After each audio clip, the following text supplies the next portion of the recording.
그동안 욥기에 대해서 쭉 살펴왔었는데요.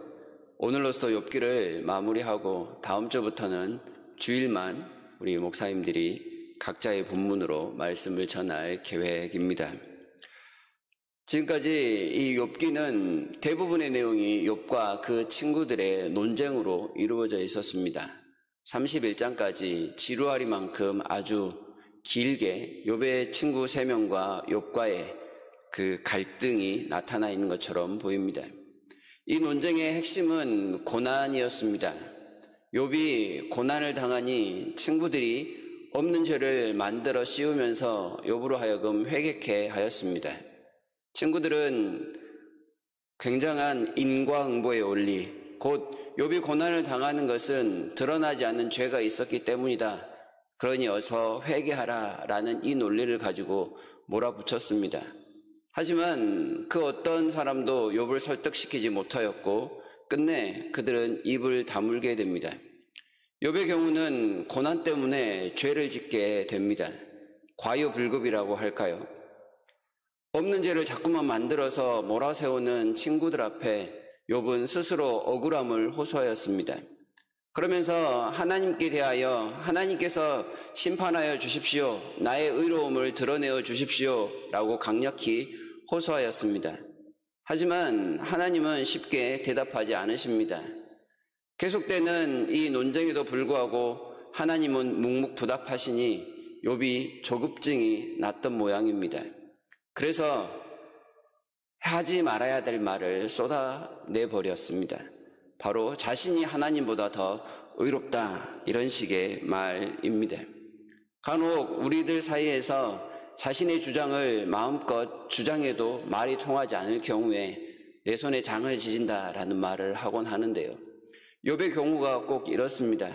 하나님이 자신의 편을 들어주지 아니하시고 친구들이 자꾸 몰아붙이니 내가 의롭다라는 것이 거짓이라면 내 손에 장을 지진다라는 식으로 하나님보다 자신을 더 의롭다고 한 것입니다.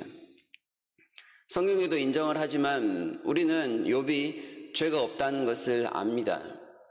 하지만 그 역시도 또한 하나님 앞에 죄를 지었다는 것을 압니다.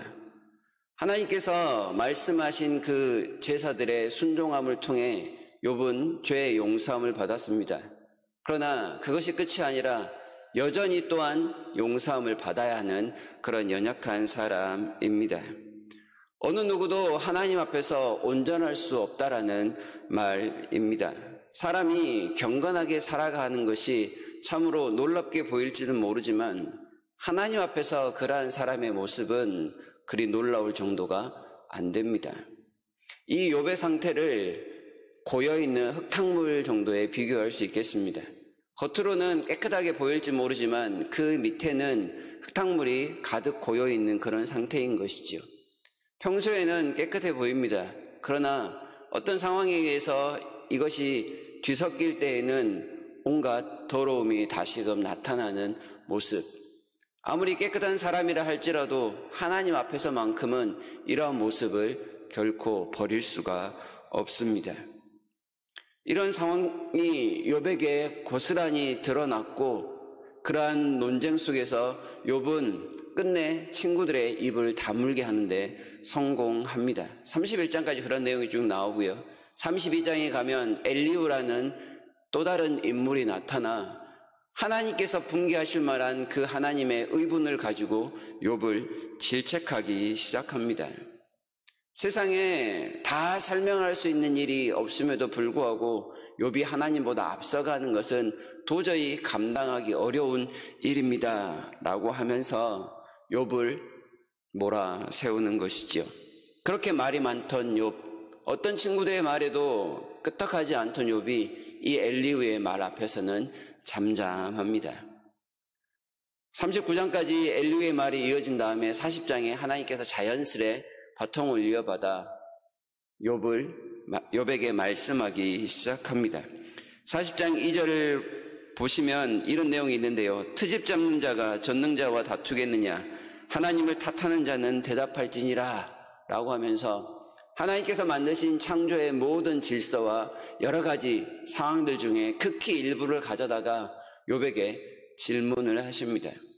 오직 창조주만이 대답하실 수 있는 그 내용을 계속해서 말씀하시기 시작하는 것이지요.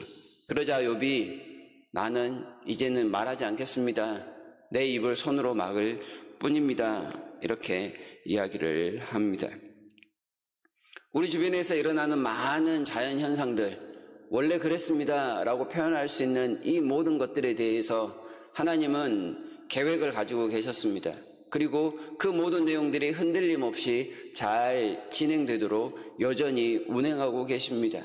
우리는 그 이유를 알지 못하지만 하나님께서는 모든 것을 다 알고 계신다라는 사실입니다.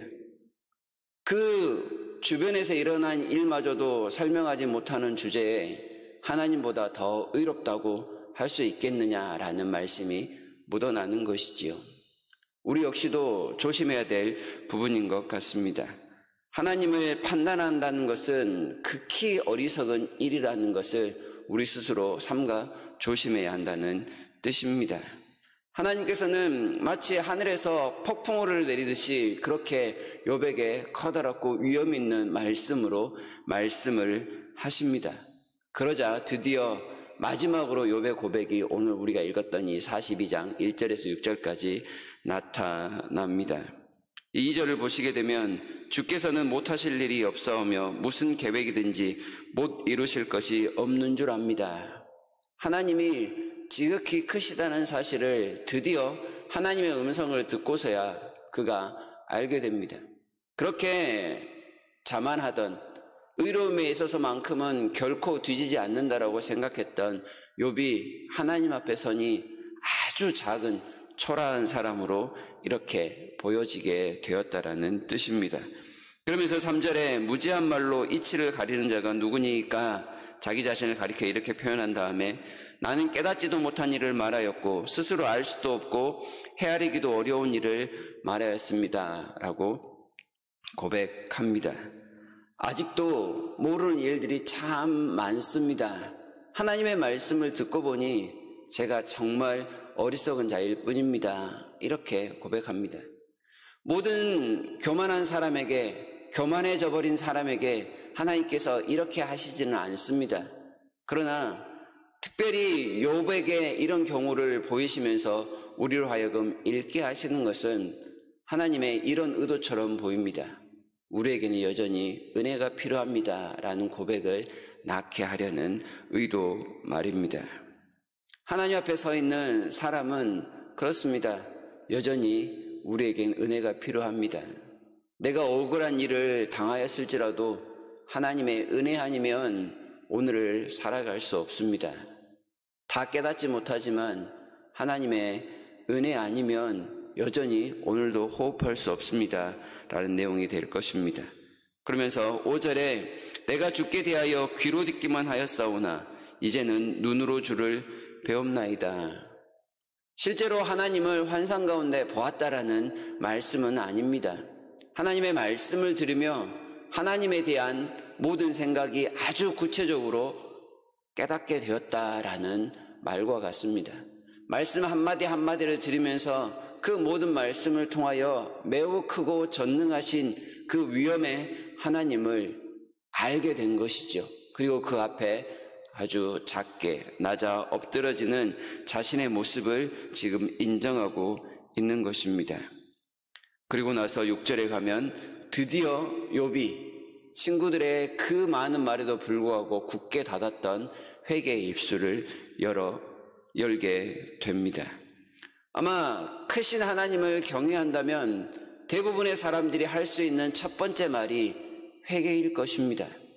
거룩하신 하나님 앞에서 갈 바를 알지 못하고 하나님께 나의 죄를 고백할 수밖에 없는 그러한 비참한 인간의 모습일 것입니다.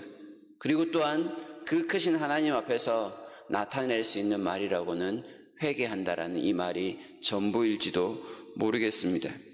그리고 욥은 아주 그 모든 상황을 깨닫습니다.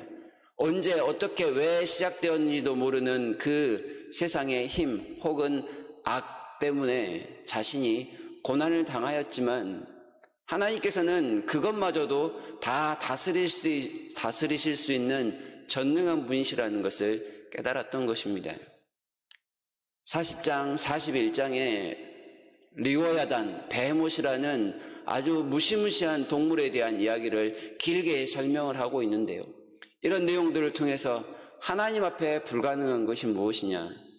사람은 이 커다란 무시무시한 동물 앞에서 어쩔 줄 몰라 하면서 어찌 그것도 움직이시는 하나님 앞에 당당하다라고 말할 수 있느냐, 이런 깨달음을 얻었던 것입니다. 그리고 나서 하나님을 이제는 다시금 경외하겠습니다 라는 의도로 회개하는 그 모습을 보입니다. 그리고 그 결말은 우리가 또 잘 알지 않습니까? 하나님께서 갑절에 복을 주셔서 모든 것을 다 회복시키시고 욥의 편을 들어주셔서 친구들로 하여금 욥에게 사과하게 하시는 그러한 상황들이 펼쳐지고 있습니다. 욥기를 통해서 하나님께서 우리에게 말씀하시는 것은 이런 내용일 것입니다. 다 이해할 수 없는 세상의 끝없는 힘과 악 때문에 고난을 당할 수 있습니다. 다 깨닫지 못하는 일들의 연속 속에서 우리가 살아갈 수 있습니다. 그러나 그럼에도 불구하고 놓치지 말아야 할 것은 하나님만은 모든 것을 다 하실 수 있다라는 확신입니다. 누가 뭐라 해도 내가 욥처럼 고난을 당하고 우리의 가족 중에 한 사람이 욥과 같을지라도 흔들리지 말아야 할 것은 하나님만큼은 의로우시고 이 모든 상황을 다 정리하실 수 있는 유일한 분이십니다 라는 확신입니다. 이 확신이 있지 않고서는 위로를 받을 수 없으며 또한 다시금 힘을 얻을 수 없다라는 사실을 우리가 알아야 하겠습니다. 하나님은 눈에 보이지 않는 힘 그리고 사탄과 마귀의 세력마저도 하나님의 통제 가운데 두시며 성도들을 위하여 선으로 악을 이기게 하시는 그 일들을 지금도 행하십니다. 그 하나님께서 또한 우리를 용납하시며 예배의 자리로 오늘도 우리를 초청하여 드리실 것입니다. 그 놀라우신 하나님을 우리가 욥이 고백하고 있는 것처럼 말씀을 통하여 볼 수 있는 그 은혜가 있었으면 좋겠습니다. 하나님의 얼굴을 뵈면서 하나님을 조금 더 친밀하게 자세하게 그 위엄을 깨달으시는 복된 주일, 복된 예배의 시간이 되시기를 진심으로 바랍니다.